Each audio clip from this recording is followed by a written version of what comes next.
Bismillahirrahmanirrahim. Assalamualaikum warahmatullahi wabarakatuh. Alhamdulillah rabbil alamin. Allahumma salli wa sallim ala sayyidina Muhammadin wa ala alihi wa ashabihi ajma'in. Rabbi shrah li sadri wa yassir li amri wa hlul 'uqdatam min lisani yafqahu qawli. Subhanaka la ilma lana illa ma 'allamtana innaka antal alimul hakim. La hawla wa la quwwata illa billahil aliyyil azim. Alhamdulillahi rabbil alamin. Bapak dan Ibu dimuliakan Allah, mari kita awali majlis kita dengan baca sama-sama baca suratul Fatihah ala hadiniyah wa ala qunitin salihah wa ila hadratin Nabi Mustafa Muhammadin sallallahu alaihi wasallam wa sirril Fatihah. A'udzu billahi minasyaitonir rajim. Bismillahirrahmanirrahim. Alhamdulillahi rabbil alamin arrahmanir rahim maliki yaumiddin. إياك نعبد وإياك نستعين اهدنا الصراط المستقيم صراط الذين أنعمت عليهم غير المغضوب عليهم ولا الضالين آمين. Alhamdulillah, Bapak Ibu dimuliakan Allah, kembali kita bertemu dalam majlis belajar hadis pada malam hari ini. Masih membahas hadis yang ketiga, masih penjabaran tentang rukun-rukun Islam dan pondasi-pondasi Islam. Bahwa kemarin kita telah membahas tentang syahadatu an la ilaha illallah, bahwa bersyahadat, bersaksi bahwa tiada sembahan yang berhak disembah kecuali Allah Subhanahu wa taala, dan bahwasanya baginda Nabi Muhammad sallallahu alaihi wasallam adalah utusan Allah Subhanahu wa taala. Ini menjadi pembuka, menjadi peresmi bagi seseorang yang ketika dia sudah bersyahadat, maka berarti dia mengikrarkan dirinya menerima apapun yang dituntunkan, yang digariskan Allah Subhanahu wa taala. Orang kalau belum masuk Islam, maka tidak ada taklif, tidak ada tuntutan bagi orang tersebut. Tapi manakala dia sudah bersyahadat, manakala dia sudah mengaku bersyahadat, artinya berkeyakinan bahwa Allah sebagai Tuhannya, kemudian Allah sebagai zat satu-satunya yang berhak disembah, maka muncul konsekuensi-konsekuensi dari janjinya tersebut. Artinya ada hak dan kewajiban, maka dia berhak mendapatkan surganya Allah, tetapi kewajibannya dia melaksanakan kewajiban-kewajibannya sebagai hamba. Kemudian wa anna Muhammadar Rasulullah, dan bahwasanya baginda Nabi Muhammad sallallahu alaihi wasallam adalah pesuruh Allah. Pesuruh artinya utusan. Pesuruh artinya Allah Subhanahu wa taala memerintahkan kepada beliau untuk menyampaikan pesan-pesan kepada umat manusia. Rasul adalah orang yang membawa risalah. Rasul adalah orang yang membawa pesan daripada Allah Subhanahu wa taala. Apa pesannya? Allah Subhanahu wa taala berpesan kebaikan kepada umat manusia. Allah itu adalah zat yang ketika ia memerintahkan sesuatu atau Allah melarang sesuatu, maka kebaikannya adalah kemaslahatan kembali kepada manusia itu sendiri. Ini kemudian yang harus dicamkan, harus diingat oleh kita sebagai hamba. Allah tak pernah punya kepentingan daripada kita. Dalam bahasa kita ni, kalau kita nak benar, benarnya balik ke kita. Kalau kita nak salah, salahnya juga, konsekuensinya kembali kepada kita. Jadi berarti Allah menyerahkan kepada kita, in khairan fa khairun wa in syarran fa syarrun. In ahsantum ahsantum li anfusikum wa in asatum falaha. Jikalau kalian melakukan kebaikan, maka kebaikan itu kembali kepada kalian. Jikalau kalian melakukan keburukan, pun dampak buruk itu kembali kepada kalian, dan jangan pernah menyalahkan Allah Subhanahu wa taala. Nah, ini ikhwan dimuliakan Allah, ini satu nilai yang wajib sama-sama kita pegang, kita yakini bahwa Allah sekali lagi tak pernah menginginkan kecuali kemaslahatan untuk kita sebagai manusia. Cuma kadang karena perintah tersebut kemudian banyak, perintah atau larangan Allah banyak kita lihat daripada sudut pandang kepentingan kita, maka disitulah kemudian nilai kebaikan daripada Allah itu kadang berubah dalam pandangan kita. Maka apa fungsi keimanan kita kepada akhirat? Fungsi keimanan kita kepada akhirat untuk menunjukkan kelak bahwa apapun yang Allah berikan kepada kita pasti baik semata-mata. Kalau sekarang kita kan masih meraba-raba, kira-kira apalah kehendaknya Allah memberikan syariat ini, apalah kehendaknya Allah mewajibkan ini. Rasanya yang begawe aku, yang nyari duit aku, tiba-tiba datang orang tukang tanda tangan minta-minta. Kemudian badan-badan ku dewe, tenaga-tenaga ku dewe kok disuruh sholat 5 waktu.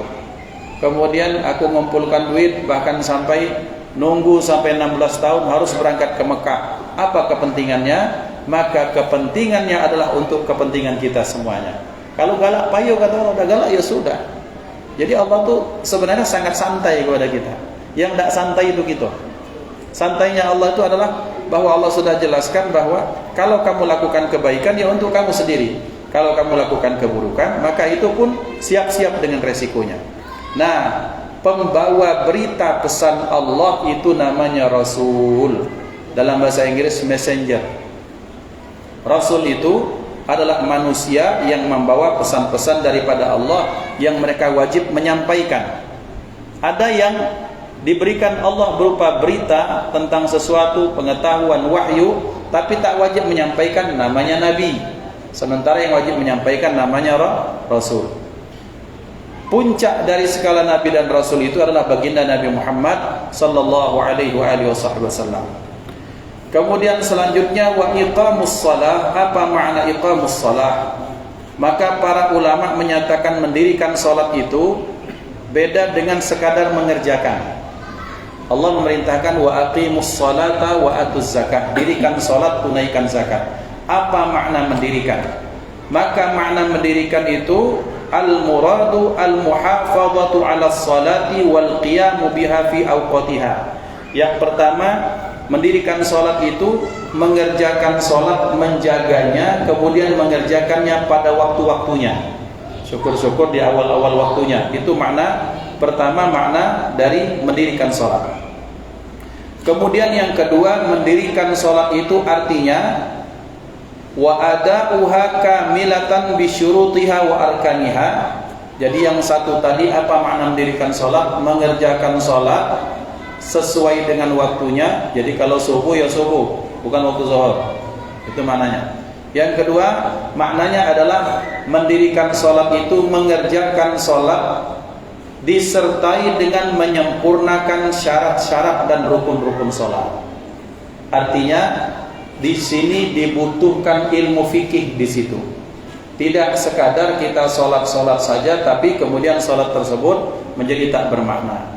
Maka dari sini berarti hadis ini juga mengajarkan kepada kita sebagai hamba kita harus belajar ilmu yang berkaitan tentang sesuatu yang wajib. Maka dalam satu kaidah menyatakan seperti ini, kalau ada satu perintah yang hukumnya wajib, maka kembangan-kembangannya, turunannya itu juga hukumnya wajib. Al-hukmu bisyai'i hukmun biwasailihi. Bahwa ketika hukum terhadap sesuatu, maka yang berkaitan dengan hukum itu mengikuti hukumnya. Salat hukumnya apa? Wajib. Maka berarti belajar ilmu tentang salat juga hukumnya wajib. Jadi sini berarti hadis ini tidak sekadar hanya mengajarkan kepada kita, oi kamu tuh dirikan salat. Maka kita harus paham antara makna mendirikan dengan mengerjakan. Ternyata ulama menjelaskan makna mendirikan salat, melaksanakan salat dengan syarat dan rukunnya.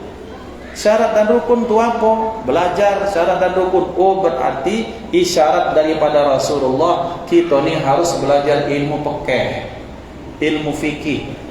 Tidak sekadar belajar-belajar baik. Ada beda antara syarat dengan rukun ternyata. Tidak sekadar syarat itu apa, rukun apa, itu ada perbedaan. Apa itu syarat? Ulama menjelaskan syarat itu ini, rukun itu ini. Apa rukun? Rukun itu ma yatawaqqafu alaihi sihhatu syai'i wa huwa minhu. Rukun itu perkara yang sahnya sesuatu sangat tergantung kepadanya dan dia masuk dalam rangkaian ibadah. Niat salat ini, niat takbiratul ihram, Fatihah, tumakninah, kemudian ruku', sujud sampai ke salam, itu rukun. Jadi rangkaian-rangkaian salat yang satu saja dia kurang, maka sholatnya tidak sah. Itu namanya rukun. Apa itu syarat? Syarat itu ma yatawaqqafu alaihi sihhatu syai'i wa laysa minhu. Perkara satu ibadah dia sangat bergantung kepadanya tapi dia tak masuk dalam rangkaian ibadah. Apa contoh? Kalau kita sholat, imam dan makmum kita menghadap kiblat, maka menghadap kiblat merupakan syarat sahnya sholat. Kalau kita sholat saking khusyuknya surah Al-Baqarah, surah kedua, surah apa? Surah Yasin, ngadap ke Israel, tak sah. Kira-kira seperti itu. Apakah menghadap ke Israel itu atau menghadap ke kiblat bagian dari sholat? Bukan. Dia bukan rangkaian sholat. Jadi ada istilah sarana dan prasarananya. Maka kalau dibuat batang tubuh, sholat itu dari akar sampai ke ujung. Kemudian kalau syarat itu adalah yang di sekitar dari pohonan tersebut, maka orang harus bisa membedakan antara syarat dan rukun. Di mana membedakan antara syarat dan rukun? Dalam ilmu fikih, tidak dibahas dalam hadis. Maka berarti bapak-bapak, ibu-ibu dimuliakan Allah, umat Islam wajib belajar 1 ilmu tauhid, 2 ilmu fikih, 3 ilmu akhlak atau ilmu tasawuf. Karena dengan itulah maka agama kita ini bisa terpelihara, bisa terlaksanakan dengan baik. Jadi tidak baca istilah kembali kepada Quran, kembali kepada sunnah, belajar hadis, beda baca. Dalam hadis Pak, tidak selengkap kita ketika kita belajar fikih. Maka sering saya sampaikan, kenapa umat ini harus belajar fikih? Fikih merupakan rahmat bagi kita sebagai orang awam. Kenapa rahmat? Kenapa bentuk kasih sayang? Karena dengan fikih, maka fikih itu bahan yang sudah jadi. Alangkah laparnya Ustaz besut. Ayo Ustaz Iqbal, kita berjalan, kita makan. Ayo kaget dulu kataku, kita nak betanak dulu, nak nyarikan seluang dulu, nak mindang dulu, payah-payah lemak kita langsung ke depan sana ada pecel lele langsung makan, tinggal bayar. Itulah fikih, tinggal dipakai, tinggal dilaksanakan, tinggal diamalkan. Belajar hadis mana? Belajar hadis tadi mancing dulu, dapat di siang dulu iwaknya, dikeringkan dulu, ada beras di tanah dulu. Itu belajar hadis, dikit baru sampai pada satu kesimpulan. Ulama saking sayangnya kepada umat, mereka memformulasikan semuanya. Al-Quran yang masih dalam bentuk rumusan umum, hadis yang masih dalam bentuk rumusan umum, mereka cari ayatnya, mereka cari dalilnya, dikumpulkan sehingga dimaktubkan bab solat dari takbiratul ihram sampai salam, dari yang wajib sampai sunnahnya solat, sampai adabnya, sampai membatalkan solat, sudah dimasukkan dalam ilmu fikih. Kita tinggal belajar baik, alhamdulillah. Tapi ada yang nak payah. Apa nak payah? Kembali pada Quran dan sunnah. Ya sudah, itu tadi. Kalau ban pecah, apa tuh bahasa kita? Nganukan nyadap dulu, buat ban kan payah, capek, kelamaan. Kodak umur lah tua, kodak ubanan, masih kembali ke slogan pada Quran dan sunnah. Masih nak dibahas apa mak ini. Lah dibahas galau oleh ulama dalam fikih. Ini salah, itu beda. Nah, saudara ikhwan, mayai gawe, manjangi tali kelambu, belajar fikih selesai, sudah Quran dan sunnah lah itu. Nah, jadi berarti bab tentang hadis Rasulullah mengajarkan wa iqamus shalah, mendirikan salat, maknanya isyarat dari situ kita belajar apapun yang hukumnya wajib, maka hukumnya jadi wajib. Zakat, kaget Ramadan nih, entah zakat fitrah maupun zakat mal. Zakat mal hukumnya wajib bagi yang masuk kadarnya, haul dan nisabnya. Kemudian puasa itu sesuatu yang wajib, maka belajar ilmu tentang puasa hukumnya wajib. Jadi intinya bapak-bapak, ibu-ibu, berarti hadis ini mengisyaratkan kepada kita tidak sekadar tentang solat saja, tapi apapun yang berkaitan tentang solat kita harus tahu. Yang sholat itu bagaimana, yang boleh sholat, yang tak boleh sholat bagaimana, terus syarat dan rukunnya bagaimana, kemudian kewajibannya, adabnya, sunnahnya, makruhnya, yang membatalkannya. Maka berarti tak sekadar bahwa Islam itu misalnya, Islam itu ada 5, syahadat, mendirikan sholat, menunaikan zakat. Tak sesederhana itu dikatakan ulama. Makna mendirikan salat artinya kita mengerjakannya, kemudian kita menjaga syarat-syarat dan rukunnya. Kemudian selanjutnya wa mura'atu adabiha wa sunaniha, juga selanjutnya makna kita mendirikan salat, menjaga adab-adab dan sunnah-sunnah dalam salat. Jadi tidak sekadar salat baik, tapi sunnah dan adab dalam salat itu apa? Kenapa? Karena semakin banyak sunnah, semakin banyak adab, semakin bagus adab, maka semakin bagus kualitas kita di depan Allah Subhanahu wa taala. Apa paling dampak yang paling bisa kita rasakan sampai kita mendapatkan buah daripada salat itu? Apa buah daripada salat? Salah satunya ketenangan batin. Salah satunya tenangnya jiwa kita, maka itu merupakan bagian dari thamrah atau buahnya salat. Maka bapak-bapak, ibu-ibu yang saya muliakan, berarti salat tidak sekadar salat, tapi salat bagaimana salat itu punya ruh. Maka supaya salat punya ruh, maka adab-adabnya dijaga dari awal. Dan kita harus hati-hati masukkan dalam benak kita segala amalan yang menyelamatkan kita dari neraka. Segala amal yang membuahkan ridha Allah, pasti setan paling tidak senang. Itu rumusnya. Dan kalau setan tidak senang, berarti gangguannya pasti banyak. Itu rumusnya. Maksudnya, salat itu karena salat merupakan tiang agama, maka salat merupakan perkara yang iblis paling banyak mengutus anak buahnya untuk mengganggu kita. Dimulai dari mana? Bukan dimulai daripada salatnya, bahkan dari wudunya. Maka wudunya sering kami ingatkan, wudu itu dijaga adab-adabnya. Menpacak ketika wudu itu apa ya, bahasa kita tuh dinikmati. Ketika kita ngusap sekok-sekok tuh terasa dinikmati, kita tuh enjoy. Maka orang kalau enjoynya wudunya dia enjoy, maka salatnya dia enjoy. Ini wudu itu pecah sat, biasanya salatnya sat juga. Biasanya. Karena kenapa? Karena tak ada penghayatan. Tak ada ruh di situ. Maka kalau dia wudunya dimulai dari dia nyuci tangan, baca doa, kemudian isti'adzah kepada Allah, kemudian dia bersiwak atau gosok gigi, kemudian nih dia banyak doa, ta'alluq hatinya sambil zikir kepada Allah. Beda dengan orang yang sekedar wudu baik.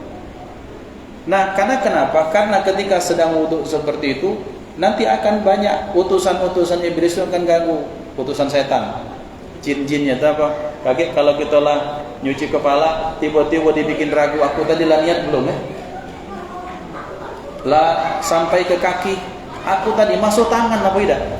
Rasanya kita kalau sedang bahas itu, sedang bahas wudu kita sekarang masing-masing, tidak masuk akal. Tapi pas kita sedang menjalankannya, ada bayang terlupa. Aku tadi lah niat belum? Aku tadi nyuci tangan kanan apa tidak? Maka ikhwan dimuliakan Allah, disitulah mengapa kita harus isti'adzah untuk minta perlindungan kepada Allah. Itu salah wudu.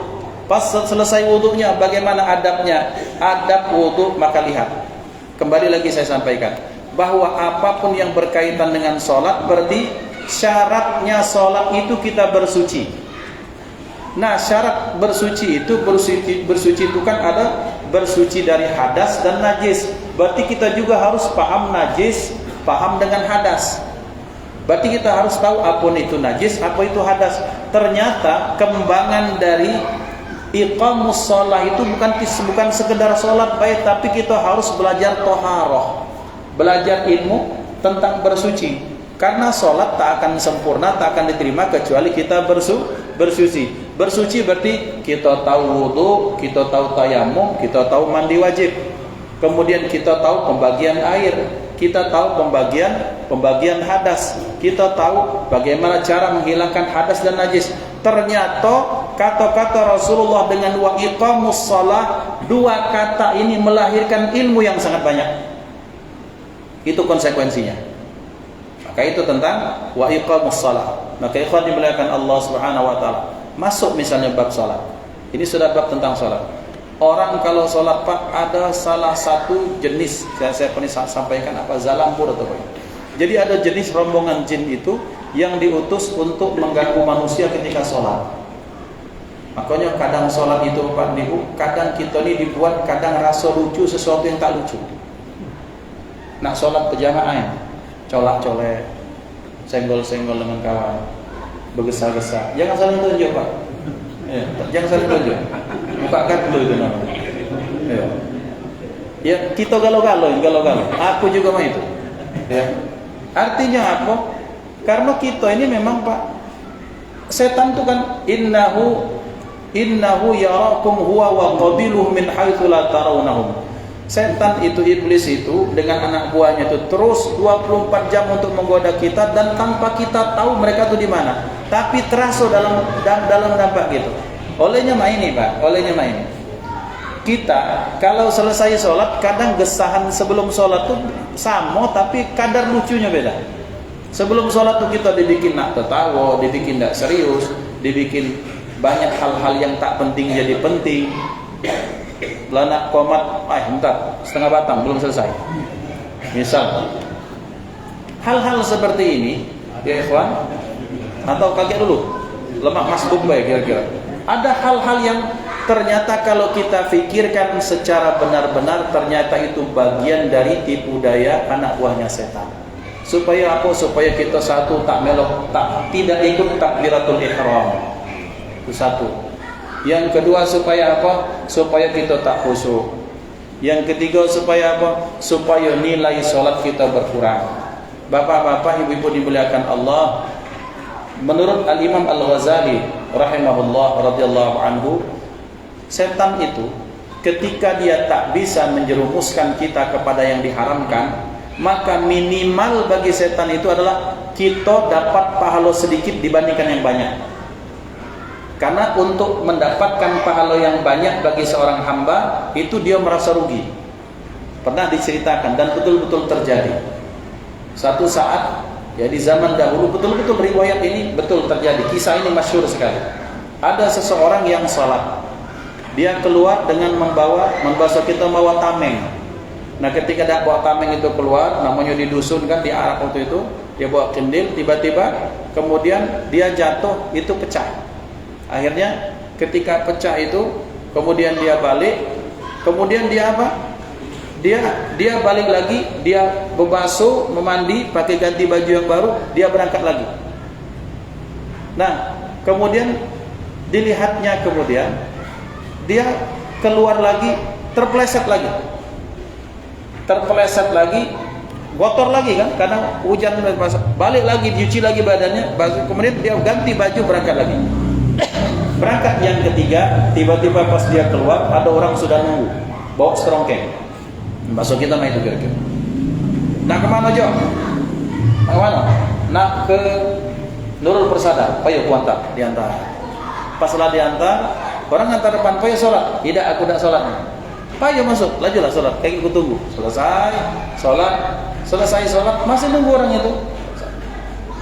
Ternyata siapa ini? Orang yang membawa strongken ini ternyata iblis, setan. Loh, kenapa kau mengantar aku? Iya, katanya sengaja. Tadi yang pertama yang membuat engkau sampai pecah lampu, kemudian engkau terpleset adalah aku. Berharap ketika engkau itu mundur dan engkau tak jadi sholat di rumah. Nah ternyata engkau tak seperti itu. Kemudian engkau bersih, berganti baju, kemudian engkau berangkat. Saat itu kulihat ternyata aku mengetahui bahwa ternyata Allah mengampunkan dosamu semuanya. Maka ku bikin lagi supaya engkau terus beleset jatuh, supaya engkau mundur. Ternyata masih maju. Engkau balik lagi, basuh segala macam, bersih-bersih. Kulihat Allah, ternyata Allah mengampunkan dosa seluruh keluargamu. Maka yang ketiga, aku rugi dong. Kalau kemudian engkau kubikin jatuh, kemudian engkau balik lagi, dusun orang satu persaudaraan ini diampuni, kalau gara-gara kau, aku rugi. Maka engkau ku antar ke masjid supaya potensi pahala itu tak muncul. Ya, dari 100 diturunkan kadarnya jadi 80. Itu triknya. Jadi setan itu kalau tak pacak menenggelamkan kita kepada sesuatu yang diharamkan, minimal kita dimasukkan ke yang makruh. Antara makruh dan sunnah, makruh yang dipilih. Antara yang 100 dengan pahala, yang 80 yang dipilih. oleh iblis. Maka ikhwan dimuliakan Allah, disitulah maka kita belajar bab-bab seperti ini. Seperti kami sampaikan, kita wajib belajar tauhid, belajar fikih, juga belajar tasawuf. Supaya apa? Supaya hal-hal seperti ini tak terjadi. Ketika terjadi maka kita bisa mengantisipasinya. Wa iqamus shalah, mendirikan salat, itu artinya kita melaksanakan salat dengan apa? Menjaga adab-adab dan sunnah-sunnahnya. Apa adab salat, apa sunnah salat? Banyak sekali. Salah satunya kita mengkhususkan pakaian untuk pakaian salat. Kemudian kita memakai wangi-wangian.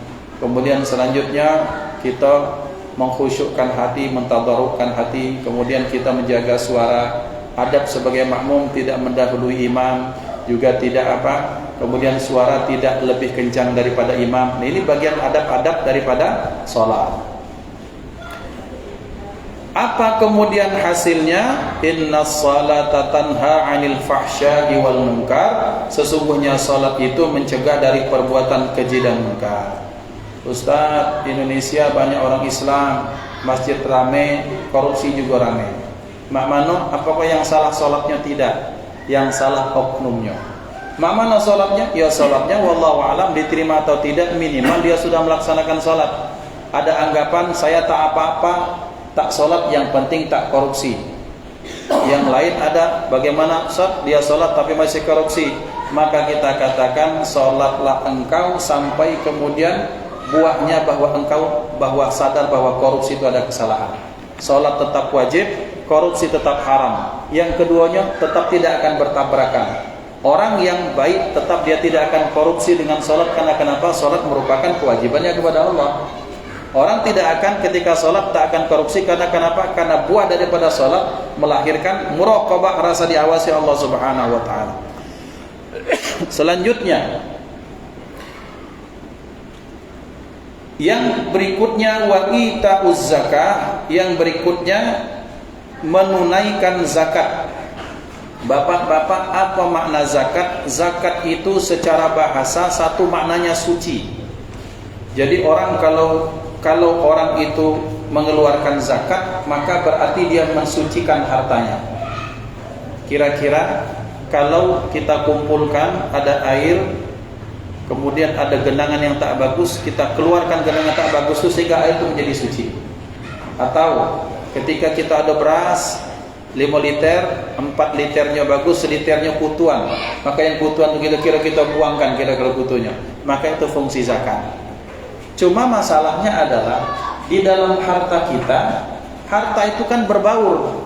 Kita tak tahu mana yang bagus, mana yang buruk, kira-kira mana hak orang, mana hak kita. Maka caranya dalam Islam, ketika terkumpul nisabnya sampai kepada timbangan takaran wajibnya, sampai kepada kadar waktu wajibnya, maka yang wajib dikeluarkan itulah yang harus dikeluarkan. Yang kalau itu tidak dikeluarkan, temakan oleh kita akan jadi racun bagi kita. Racun dalam bentuk apa? Racun dalam bentuk sanubari kita. Apa kaki racunnya? Kalau kita makan hati jadi keras. Kemudian kalau sholat tak khusyuk. Kemudian doa-doa tak diijabah sama Allah Subhanahu wa taala. Jadi banyak dampaknya. Mengapa kita harus berzakat? Karena dengan berzakat maka harta kita akan disucikan Allah. Karena makna zakat itu artinya satu, suci. Zakiyun, maka ada zakiyuddin. Zakiyun pakai za itu artinya suci. Zakiyun atau zakatun itu juga artinya tumbuh. Maka orang yang berzakat, maka hartanya di sisi Allah akan ditumbuhkan, dikembangkan oleh Allah Subhanahu wa taala. Sehingga kelak di akhirat ketika dia berzakat 1 juta, tetapi kelak di akhirat dia terima di sisi Allah kelak di akhirat bukan 1 juta, tapi sudah berpuluh-puluh beratus-ratus juta. Itu fungsi zakat bagi seorang hamba. Juga zakat merupakan cara kita membayar jasa orang di sekitar kita.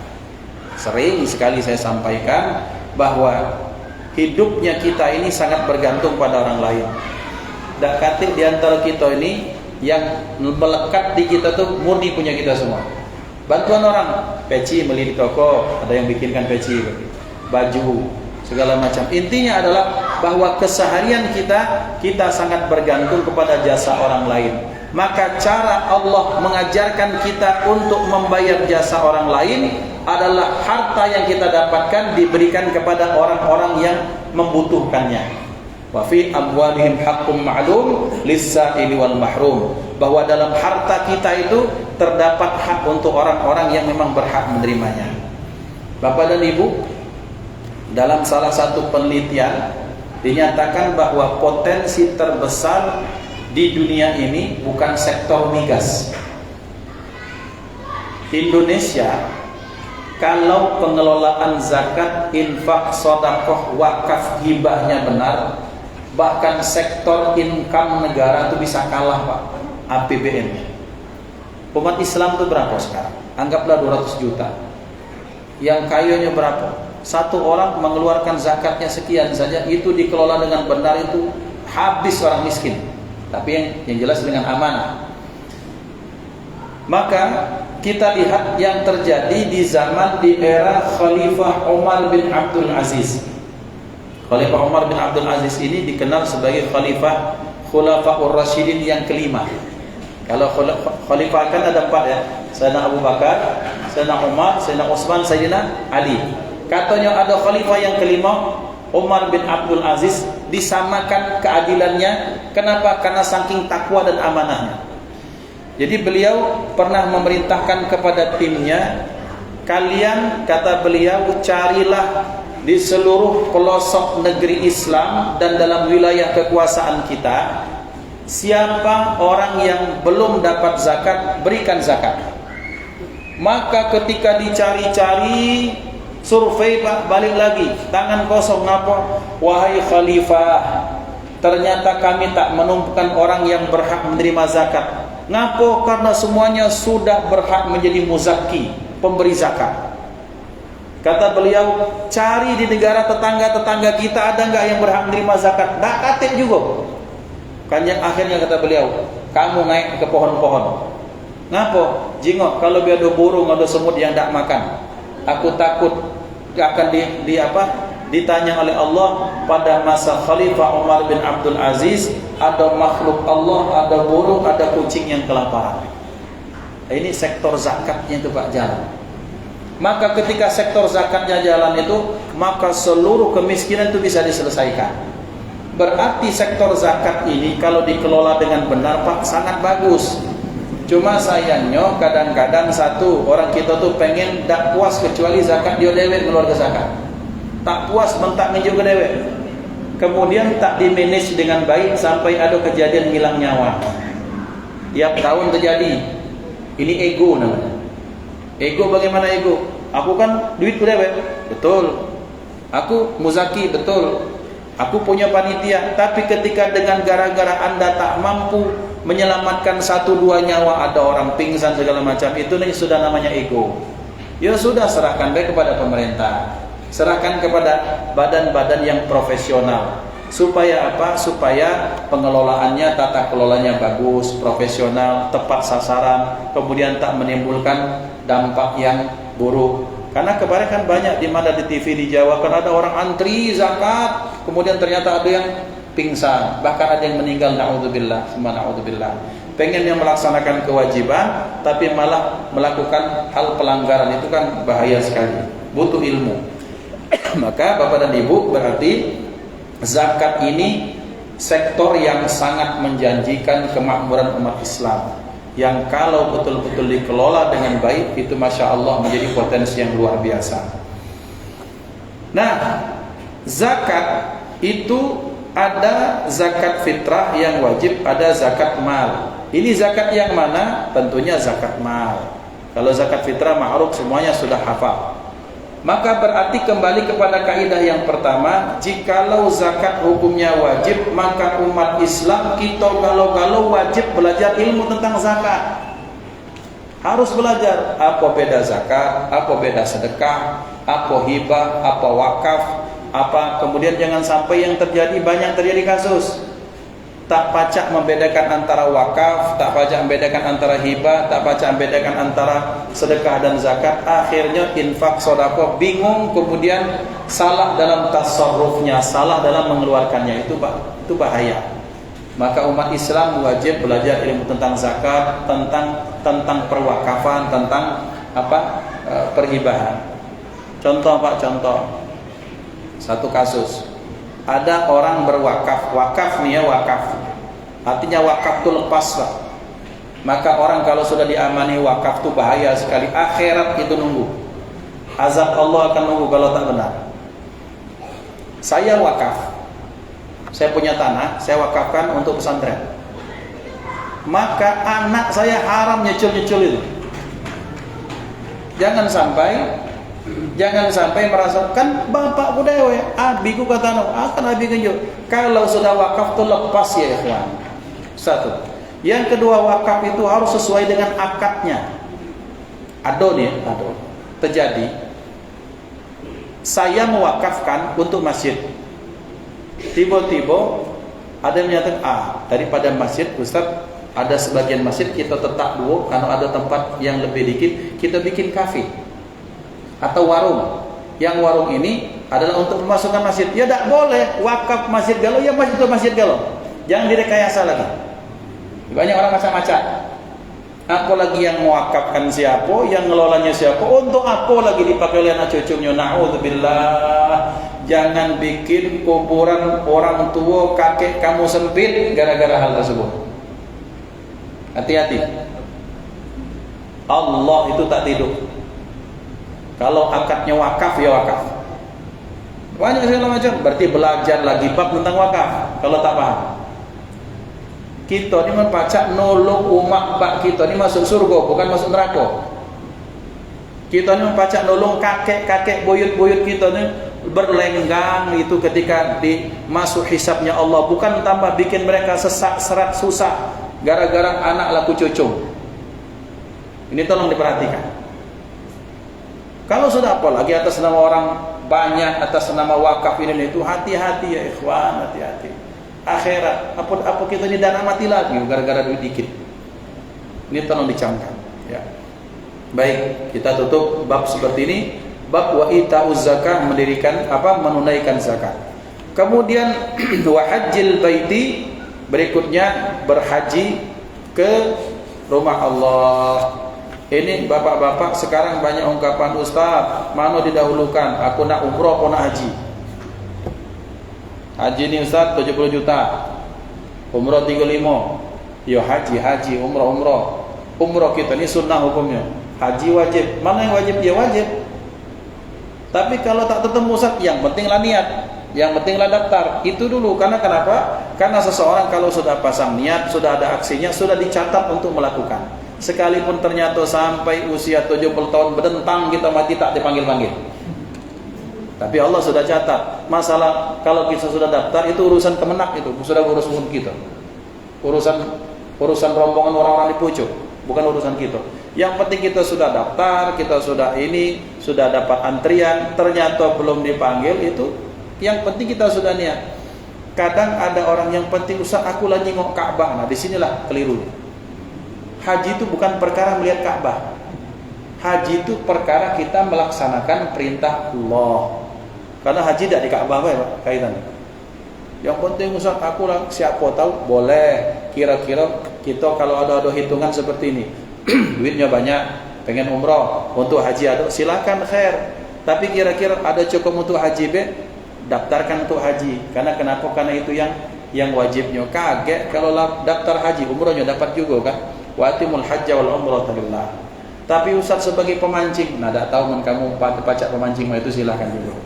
Tapi yang jelas kalau bicara tentang fikih, dahulukan yang wajib daripada yang sunnah. Takutnya Ustaz, kelewat. Yang wajib lewat, yang sunnah lewat, tak apa-apa. Yang penting wajib kita sudah pasang niat, kita lah daftar. Yang sunnah lewat tak masalah.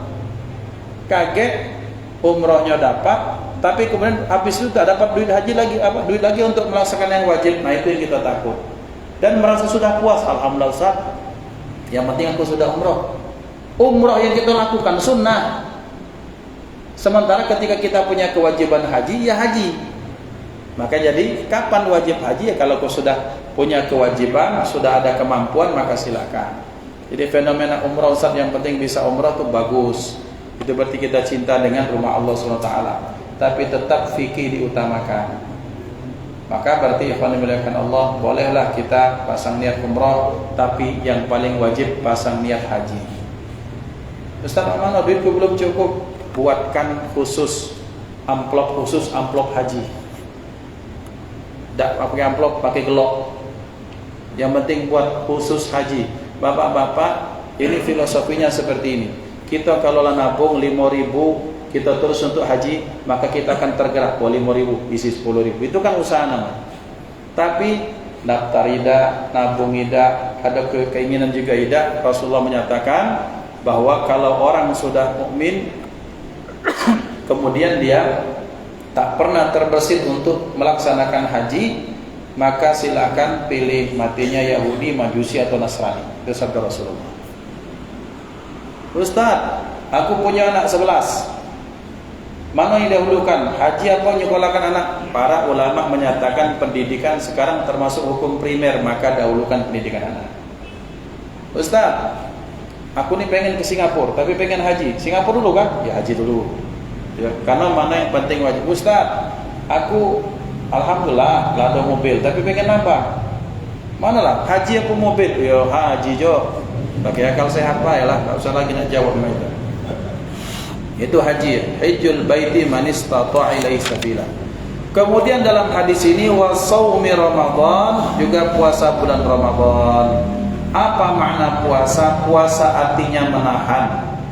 Apapun yang ditahan secara bahasa itu namanya puasa. Maka bapak-bapak, Nabi Zakaria pernah berpuasa yang puasanya beda dengan kita. Siti Maryam juga pernah puasa dengan puasanya beda dengan kita. Apa puasanya? Puasa tak ngomong-ngomong. Nabi Zakaria puasa tak ngomong 3 hari. Siti Maryam panjang.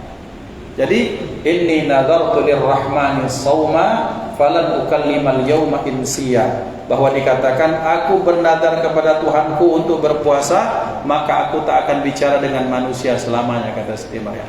Maka beliau tak ngomong kecuali yang baik-baik, kecuali isyarat saja. Ini penting juga ini, terutama yang nyenyes ini bapak-bapak puasa ngomong. Banyak berkesan ini bapak-bapak. Hobi ngesahkan orang ya Pak ya. Bapak-bapak ibu. Masuk ya. Jadi puasa ngomong. Puasa ngomong itu penting. Tahan bela tak ngomong sejam, kira-kira tahan tak gitu. Tak paca. Maka zaman dahulu ada tirakatnya lelaku orang-orang soleh terdahulu. Mereka ada disuruh gurunya tak ngomong-ngomong selama 3 hari. Tak ngomong apa? Tak ngomong yang tak penting. Kalaupun mana nak solat boleh, habis itu zikir subhanallah wa kalimat thayyibah, selebihnya pakai isyarat. Itu ternyata beratnya minta ampun. Tapi setelah dilaksanakan, betapa ternyata yang selama ini kita omongkan kadang banyak yang lebih tak pentingnya dibandingkan yang penting. Yang ditanyakan politik lah, ditanyakan siapa presiden, ya segala macam. Tak penting itu bagi akhirat. Karena ada presiden, kita masih tetap harus menghadap Allah SWT. Lau apa, ini apa, harga bawang mahal, ini tak penting bagi kehidupan kita. Kata ulama, untuk melihat perkara itu penting atau tidak, kira-kira munkar dan nakir nanya tak perkara tersebut? Tak, berarti tidak penting. Kira-kira di akhirat, kata Imam Al-Haddad, kamu ingin melihat perkara itu penting atau tidak? Di akhirat nanti kira-kira Allah tanya atau tidak? Kalau Allah tak tanya, berarti tak penting. Ini protes itu. Kalau jenguk, ternyata kita sadar yang kita bahas selama ini kadang berbalah, berdebat, tak sudah-sudah tuh. Perkara yang di akhirat pun tak kata kepentingan sama sekali. Apa kepentingan ini? Ya bab-bab ini yang penting. Bab syarat salat, rukun salat, itu yang penting akan ditanyakan Allah. Maka kata Imam Al-Haddad, perkara itu penting manakala dia di akhirat akan menyelamatkanmu, itulah perkara yang penting. Selebihnya kalau di akhirat kamu tak ditanyakan Allah, tak penting, kata beliau. Maka tak usah diacuhkan. Maka disitulah kemudian ulama mengajarkan kita supaya banyak-banyak menahan berbicara sesuatu yang tak penting. Itu disebut sebagai puasa secara bahasa. Adapun puasa secara istilah, itu yang kita kenal. InsyaAllah akan kita lanjutkan pada pembahasan yang akan datang. Bismillah. Hadanallahu wa iyyakum ajma'in. Mudah-mudahan manfaat, dan dengan ini kita selesaikan pembahasan hadis yang ketiga. Insyaallah minggu depan, pembahasan ke depan kita akan masuk pembahasan hadis yang keempat. Mari kita tutup dengan membaca hamdalah. Alhamdulillahirabbil alamin. Wassalamualaikum warahmatullahi wabarakatuh.